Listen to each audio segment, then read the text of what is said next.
নমস্কার। ঠাকুরমা স্বামীজি ও গুরুদেবের শ্রীচরণে প্রণাম জানাই। স্বামী ভূতেশানন্দজি মহারাজের লেখা থেকে কথামৃতে উল্লেখিত ঈশ্বর লাভের উপায়। ধর্মপথে অগ্রসর হওয়ার সময় যে সমস্ত বাধা বিপত্তি আসে আমাদের, সেগুলো কিভাবে দূর করতে হবে সে সম্বন্ধে শ্রীরামকৃষ্ণের কয়েকটি নির্দেশ। প্রথম উপায় প্রার্থনা। যদি আন্তরিকভাবে তার কাছে আমরা প্রার্থনা করি, তিনি সমস্ত প্রতিকূলতা দূর করে দেন এবং সব কিছু অনুকূল করে দেন। দ্বিতীয় উপায় সাধু সঙ্গ। যিনি একজনের মনকে আধ্যাত্মিক স্তরে নিয়ে যেতে পারে, তিনিই তো সাধু। তারা পবিত্রতার মূর্ত প্রতীক।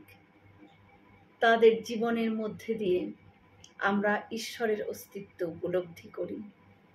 অন্যথায় আধ্যাত্মিক জীবনে আমাদের বিশ্বাস দৃঢ় হতো না।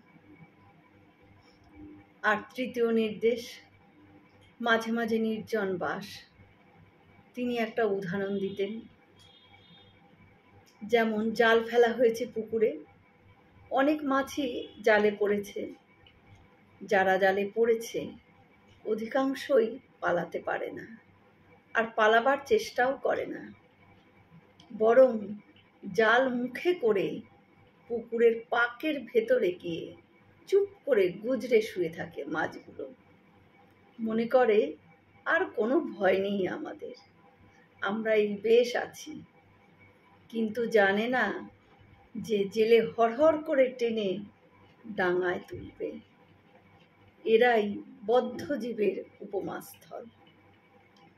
জালবদ্ধ মাছের মতো আমরাও সংসারে বদ্ধ হয়ে আছি।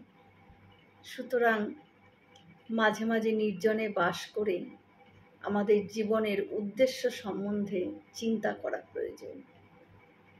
যদি আমরা বুঝতে পারি যে এ সংসার দুঃখপূর্ণ ও অসার, তবে আমরা আর সংসারে আকৃষ্ট হব না। কিন্তু দুঃখটা তো আমরা কেউ মেনে নিতে পারি না। আধ্যাত্মিক নিষ্ঠা সংসার শক্তি ঘুচিয়ে আমাদের মধ্যে ঈশ্বর লাভের আগ্রহ জাগিয়ে তুলবে। এই ব্যাকুলতাই একমাত্র প্রয়োজন। উষার সঙ্গে ব্যাকুলতার তুলনা করেছেন শ্রীরামকৃষ্ণ। এই ব্যাকুলতা হলো তো অরুণ উদয় হলো, তারপর সূর্য উঠবেই। এই ব্যাকুলতার পরেই ঈশ্বর দর্শন। নমস্কার। হয়তো অনেক ভুল করে ফেললাম, ক্ষমা করে দেবেন। সকলে সুস্থ থাকবেন, ভালো থাকবেন। ঠাকুর মায়ের কৃপা দৃষ্টি সকলের উপর বর্ষিত হোক। শুভরাত্রি।